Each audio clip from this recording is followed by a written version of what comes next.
So what you know is that if, for instance, you owned a restaurant, and let's see, we're going to mute everybody here. If you owned a restaurant, you know that COVID, the way that you would see COVID would in part be to wonder whether or not you'd go out of business and lose all the money that you put into that restaurant, or whether you would have to change your business model and do delivery. You know that if you lived with an elder, a grandparent, a great aunt or uncle, that you would probably have to curtail your activities to protect that elder from getting COVID-19. That's how you would see COVID-19. You know that if you were the parent of small children who were supposed to be in school, you would see COVID-19 partly as a challenge to your ability to get your child educated. You know that if you yourself had asthma, you might have to rethink being on campus this semester, that you would see COVID-19 as something that threatened the way that you could interact with fellow students and the way that you could be present on campus. I could go on and on and on. You might see it as something political, as something economic, as something personal, as something tragic, maybe as a benefit, I don't know. But how we see disease is contingent on what kind of lenses we have, what we're seeing with. So I'm going to begin screen sharing, start with the PowerPoint, and show you the way that seeing yellow fever in Philadelphia in 1793 had a lot to do with who you were and what you were looking for. So let me just get this all set up here. So the point of this presentation is to ask you what you see. And if we were in a classroom, I would be drilling you with that question over and over and over again. I won't do that too much in this particular presentation, but I encourage you to be thinking about what you see, how you see it, and how the different actors in this story see disease, see yellow fever, depending on who they are, what their role is, and how this disease makes an impact on them. You can see again the title, Yellow Fever, Black Service, and White Prejudice in Philadelphia, 1793. It was the year of a terrible outbreak of yellow fever in the city of Philadelphia. And that year, Philadelphia was the capital of the brand new United States of America. The two heroes, about whom you'll be learning in a moment, were Absalom Jones and Richard Allen. And when they were asked how the terrible epidemic of yellow fever affected them, they said this: "The Lord was pleased to strengthen us and to remove all fear from us and to dispose our hearts to be as useful as possible." Let's see what they saw. Before we do that, however, I want to begin with a prequel to talk about disease in the human experience. As I've been saying, we see disease depending on what we have learned to see. And in the class that I'll be teaching this semester, Religion and Medicine, we will see disease from not only the perspective of biomedicine, but also from the Hmong community, Chinese medicine, and other different manifestations of disease. Second of all, very typically, the big question for just about everyone with disease is, why me? Why now? Why did I get this disease? Why did I get it right now? Third, we see in the course of human history that fear and flight, or that is to say running away, great selfishness and great cruelty is not uncommon. In fact, it's a common response to the anxiety and fear that disease brings. We also see that scapegoating is when you blame a group of people, is a very common response to relieving the grief and fear and uncertainty and survivor's guilt often of terrible disease. We've seen it in this round where COVID-19 is blamed on Chinese and that takes a life of its own. That's a very typical kind of scapegoating that goes on when there is an epidemic.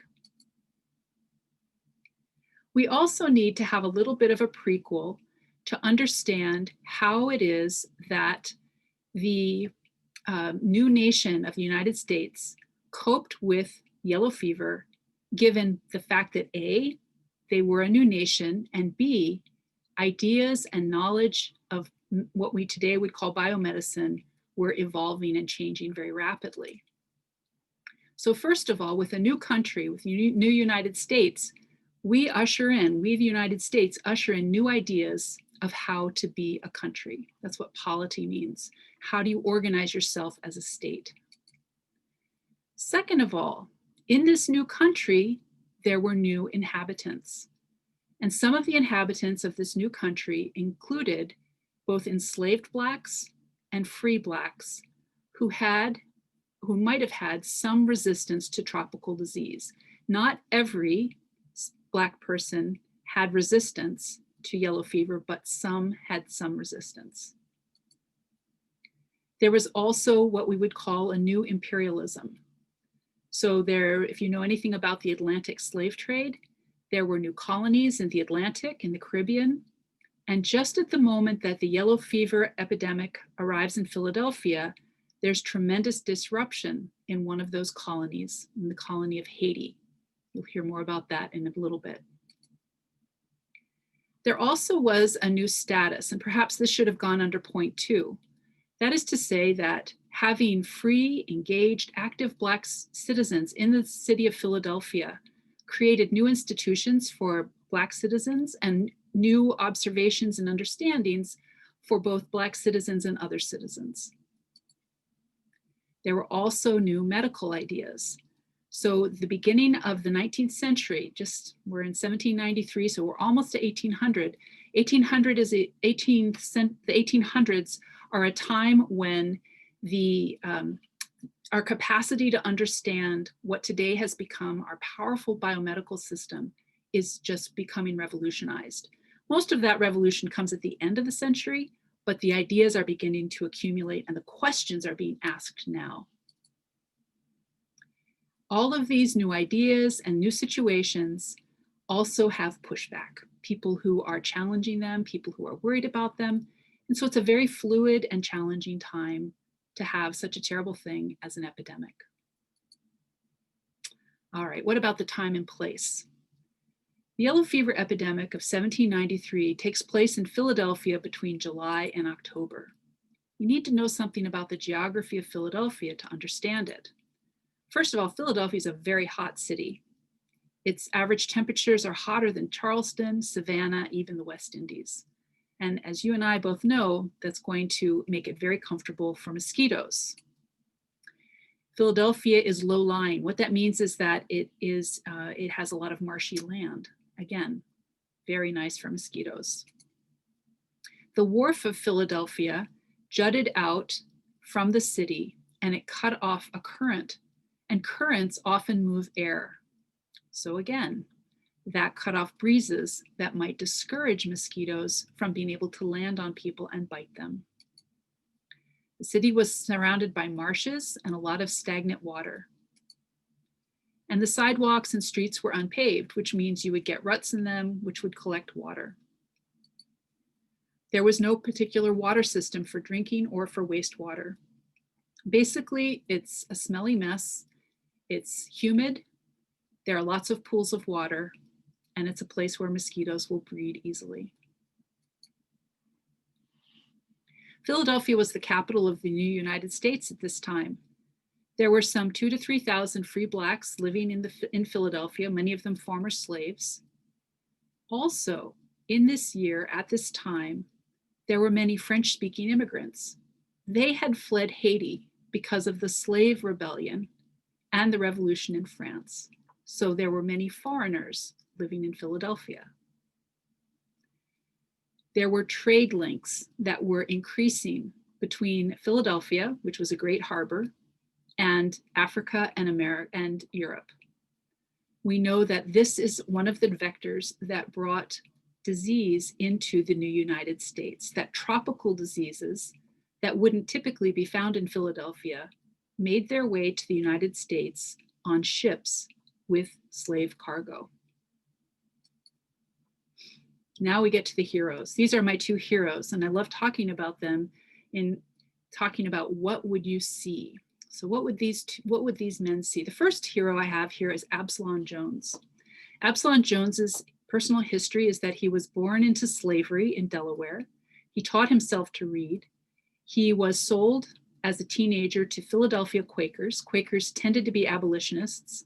They encouraged him to attend night school. He was very avid and dedicated to his work, and he was able to buy his freedom in 1784. So that's just a few years before the epidemic. Richard Allen, my other hero, had a very similar kind of history. Born into slavery, taught himself to read and write. He became a Methodist preacher when a young man and bought his freedom also. So these two men were recent slaves, they were self-made men, and they were activists. They were determined to help other Black citizens become as successful as they were. In order to do that, Absalom Jones and Richard Allen formed the Free Africa Society in 1787. This was an effort to create a community for Black congregants at St. George's Methodist Episcopal Church. And in fact, they did increase the Black membership. It's an old story. It's a very sad one. They were so successful at increasing the Black membership of St. George's Methodist that at a certain point they had some 500 congregants. And they were told by the white leaders of this church that they would have to come to a 6 a.m. service. And they did. They had their own service at 6 a.m. And they also were told when they were at church, when there were white congregants, that they would have to sit upstairs. There was a day where Absalom Jones went forward to the altar in order to kneel and pray to God. He was accosted by white leaders, asked to leave immediately. He wanted to finish his prayer. They continued to harass him. And at that moment, he, Richard Allen, and the entire Black congregation left and began to establish their own church. And W.E. Du Bois says that the Free Africa Society and the other actions of Absalom Jones and Richard Allen were the first wavering step of a people toward an organized social life. So these two men were very powerful in the Black community and had a real presence in the Philadelphia community at large. Absalom Jones went on to be the first Episcopal priest who was Black. He founded day schools to make sure that Black children would get an appropriate education.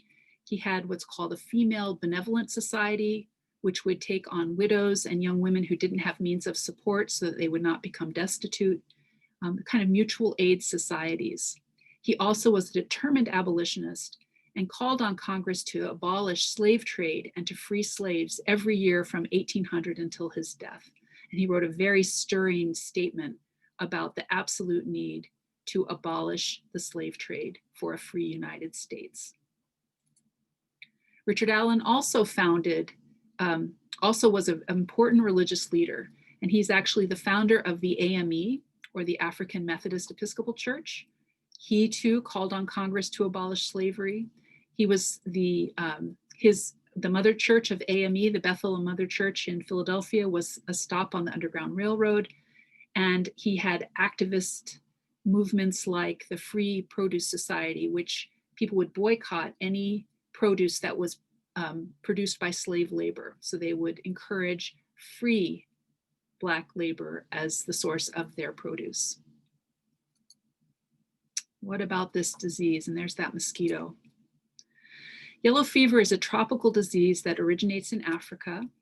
It's a bleeding disease, viral. Of course, the vector, the thing that gives it to you, is this mosquito.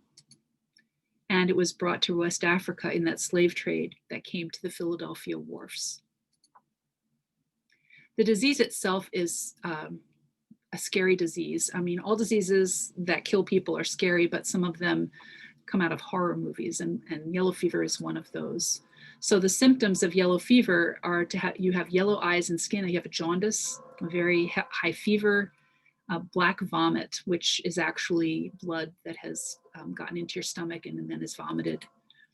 purple patches from bleeding. It has a variable incubation, and quite a few people will die from it. So the yellow fever epidemic in Philadelphia began in August. The first death of yellow fever was August 19th. Within a week, there was panic.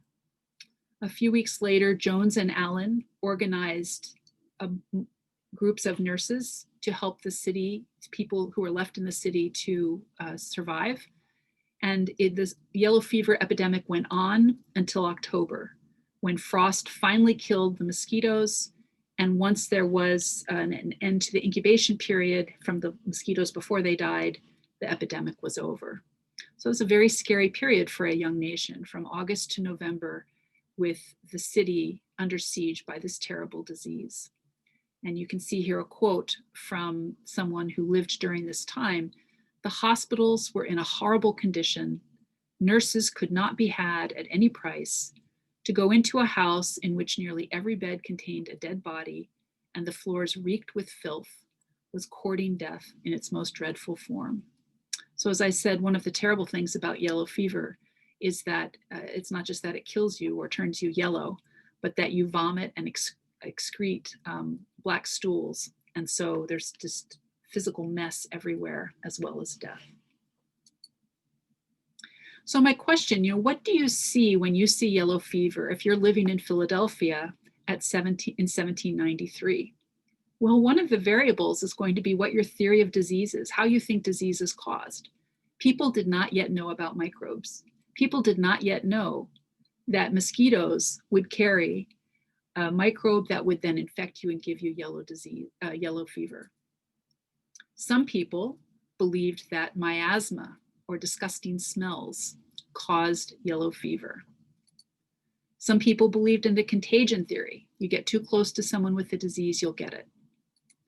Some people believed in the humors, the balance of fluids in the body. Some people had a new scientific theory. Ben Franklin posited that maybe disease is caused by atmospheric electricity.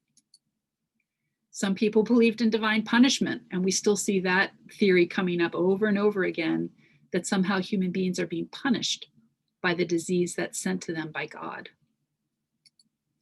Some people looked at race as an issue, who's getting this sick the most and whether or not it's a disease of a certain people. There wasn't a consensus. There were a lot of different ideas, and people did not all agree on what was causing the disease, and that made people nervous. Let's look at these theories in a little bit more detail. The miasma theory is that bad air causes disease.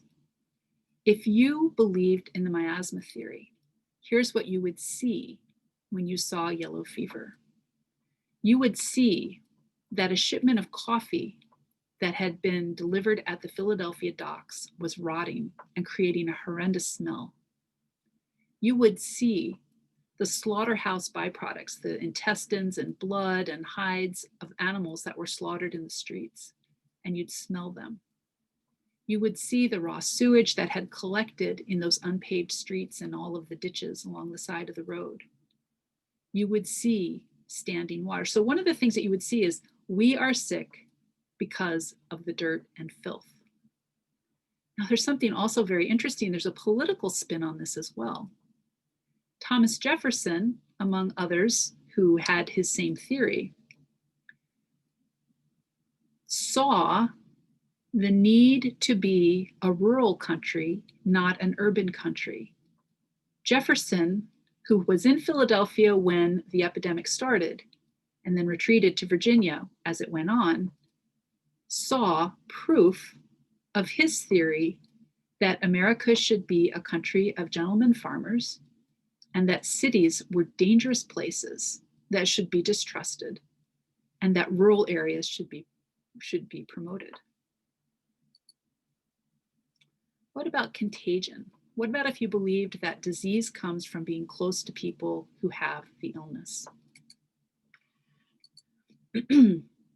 Then you have to ask yourself the question, is it the dirty streets or is it the dirty foreigners? Remember, there were many, many French speakers in Philadelphia at the time. French speakers who had fled Haiti from the slave rebellion, and French speakers who had fled France because of the French Revolution. Alexander Hamilton, and if you've seen the show Hamilton, you saw a little bit of this in their singing and dancing, had a different opinion from Thomas Jefferson. Hamilton liked the cities. Instead, his theory was that yellow fever shows that America must end its deep connections with Europe. Hamilton feared influence from France, and to him, the presence of French speakers bringing the disease was evidence enough for him that America needed to be free from that. What would you see if you believed in the humors? So there are 4 humors: black bile, yellow bile, blood, and phlegm. Well, perhaps it would be as plain as the nose on your face that this was a question of imbalance in body fluid, because people who have yellow fever are ejecting body fluids at an alarming rate, in alarming quantities and alarming qualities. The fact that people had yellow eyes and skin spoke to yellow bile, and the fact that people were vomiting black and had black stools or black poop indicated to them there was too much black bile. So it seemed to be a proof. You need to have the balances restored in your body in order to be well. So what you would see is imbalance. What about divine punishment? What would you see if you thought that divine punishment was the reason for an epidemic? Then you would think about all the things that you thought were evil, and you would decide that that was the reason your community was suffering from yellow fever. I don't need to, to enumerate for you what the possible shortcomings of human beings are, but all of those were brought forward as reasons for the yellow fever plague. As I noted, there were also racial theories. Now, these were based on observation, and the observations had a little bit of truth to them, but were not completely accurate. It's actually the fact that no race, and of course we know there aren't really even races, but no color of person will protect them from yellow fever. What protects you is exposure, gentle exposure, as it were, from the disease. But what people in Philadelphia 1793 did note is that Black people seem to contract the disease at a lower proportion and die of it at a lower proportion as well. Now here's where things get interesting. What was the response to the epidemic in the city? Well, whatever you saw, if you could get out, you did. What you saw is that death had come to the city and you wanted to get out. Thomas Jefferson wrote that everyone who can escape the city is doing so. One of the things to know about this particular epidemic, one of the things that makes it very poignant, is that Congress was in session. Congress was in session in Philadelphia when yellow fever broke out, and all of the members of Congress fled. So Philadelphia absolutely emptied. It went from a population of 51,000 to 21,000. So approximately 40% of the population fled. You can imagine that the people who had the means did so. Most of the Black residents of Philadelphia stayed. And of course, people who did not have a lot of money tended to be the ones who also stayed, whether the white residents.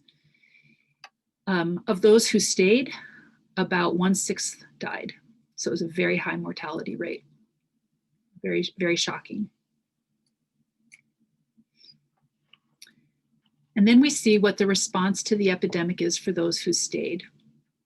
So typically when this story is told, one of the heroes is the physician Benjamin Rush. He was a signer of the Declaration of Independence. He believed in the miasma theory. So he believed that yellow fever was the result of the stinky coffee beans. He also believed that there needed to be a very aggressive treatment to kind of purge the body of whatever poisons had come in with the miasma. And so he advocated bleeding patients, purging them, and giving them mercury. He also believed that people who were Black were immune to yellow fever, and he called on Jones and Allen to come to the assistance of the city of Philadelphia. Jones and Allen had gone to the mayor to offer help to a desperate city. Remember that they had created the Free Africa Society. Remember that they were ministers, each with their own church. And they, with their community, saw themselves as people who, out of Christian charity and Christian obligation, would step forward to take care of the sick, the dying, the orphaned, and the widowed. Other groups, there were individuals, but no groups that responded. Again, there was a great fear because people, even if they had their favorite theory of disease, did not necessarily know what caused the disease, and they knew that other people had other ideas. Of course, most of the prominent citizens and any citizens of means were gone, so the resources had dwindled. Jones, Allen, and their people in their society were the ones who gave service to the people of Philadelphia. They sent out groups of people to nurse Philadelphians, sick Philadelphians, hundreds of people a day, nursing hundreds of people a day. They cleaned the sick rooms, which again were full of vomit and excrement, as well as dead people and the fear that they might themselves become infected. They washed clothing and linen.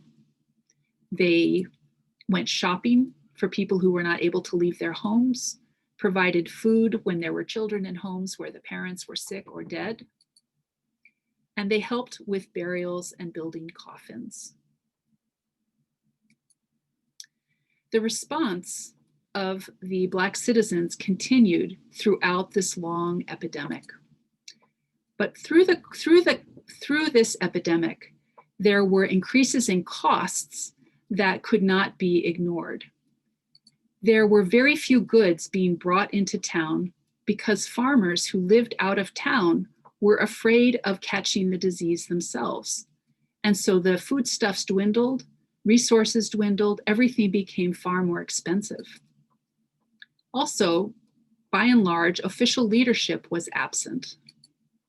The Black community continued, however, to nurse all people who needed it.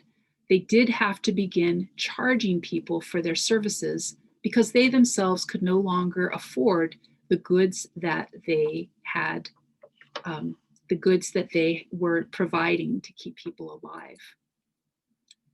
The mayor issued a statement of support that was published in the newspaper. Apparently, as Black nurses went from house to house, helping the sick, the orphaned, the destitute, there were people who interfered with them, challenged them, picked fights with them. And so the mayor was very concerned and put an ad in the newspaper telling people that the Black nurses were helping Philadelphians who otherwise had no recourse. This is where I really want you to think about what you see when you're in a situation that's threatening, that's dangerous, that maybe you don't understand. After the epidemic came the accusations. Matthew Carey, who, by the way, had left town during the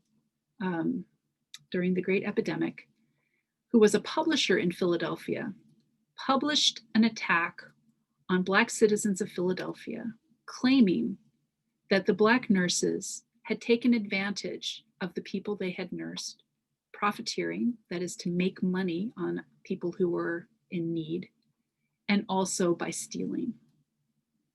These accusations, since he was a publisher, were widely distributed among white Philadelphians. To this, Absalom Jones and Richard Allen wrote a response. In those days, you could get quite a few of the pages of your paper finished by simply writing a long title. Don't try that in my class, please. Anyway, the title of their pamphlet was called A Narrative of the Proceedings of the Black People During the Late Awful Calamity in Philadelphia in the year 1793, and a refutation of some censures thrown upon them in some late publications. And what this means is, we're going to tell you what happened, and we're going to tell you what didn't happen. In this pamphlet, Allen and Jones described the effort of the Free Africa Society and other Black community groups coordinating with Benjamin Rush to be trained in the latest medical practices and to have a coordinated effort to go through Philadelphia, finding people who were ill and to assist them in their hour of need.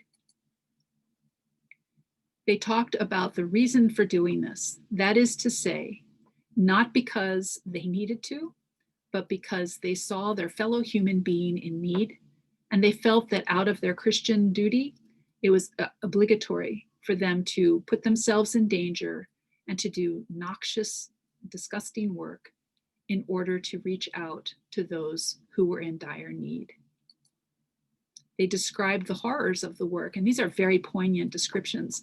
Some of them talk about going into an apartment where there will be a small child crying and everyone else in the house is dead.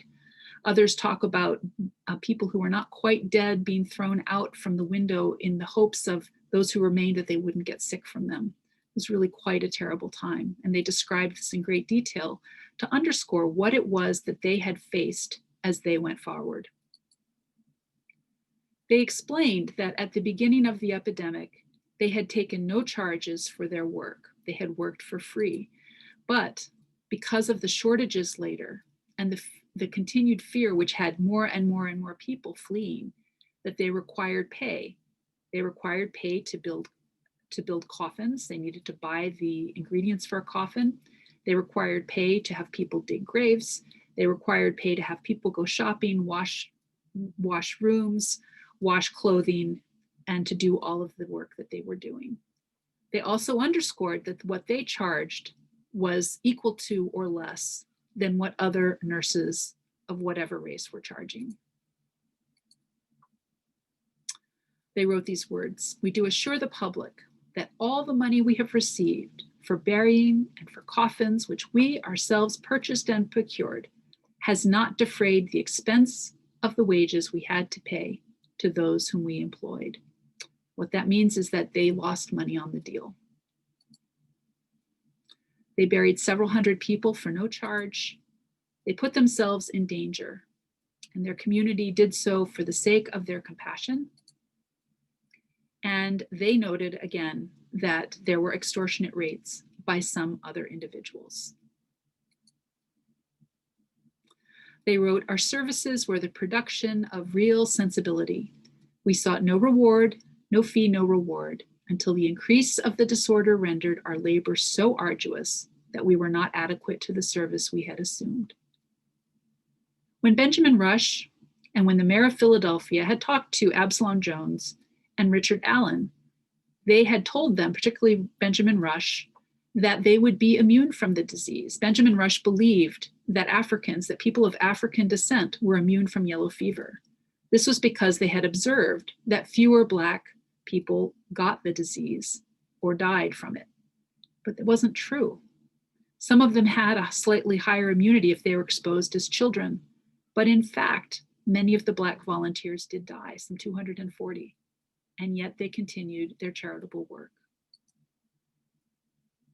So just to finish this story of yellow fever, Black service, white prejudice, and Philadelphia in 1793, I just ask you what you see. If you're Matthew Carey and you're feeling upset and angry and you've lost so much, and you know that a troop, a group of Black citizens, people perhaps you don't know personally, are going into people's houses and helping them, what do you see?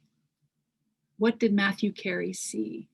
What he saw was people who were taking advantage of a situation. What did Benjamin Rush see? What Benjamin Rush saw was a unique group of people in his city who might be able to help in a desperate situation. He saw that from his medical knowledge. What did Absalom Jones and Richard Allen and the people in their society see? They saw a dire need in the city in which they were freed men. And they saw the need to respond to that need and to respond out of their religious convictions. What did Thomas Jefferson and Alexander Hamilton see? They saw political lessons, and they also saw a great need to get out of town. I hope that as we continue through our own epidemic, our own pandemic, that you think about what you see and why you see it. I hope also you'll always be very suspicious when people point fingers at groups of other whom they blame for these terrible afflictions on humanity. That is the end of my presentation. I am happy to talk with any of you. I don't know if any of the students need verification for this. If you do, why don't you sign the chat for me? Just say, I'm here. If you put down the professor who wants to know that you're here, I'll get the message to them. I did this in record time. That's all I have. So I'd love to talk, or I'll say cheerio and be well. Wear your masks.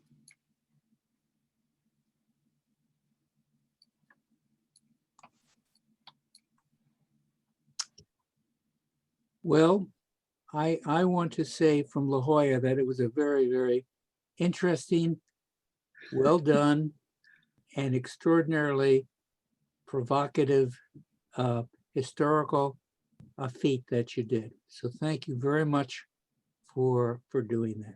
You're welcome, Dad. And I'm sure you'll give me the corrections to this presentation when we talk later. Is that true? Yes. Okay. So those of you who are in my religion and medicine class, you'll know that I talk about how my father is a medical doctor.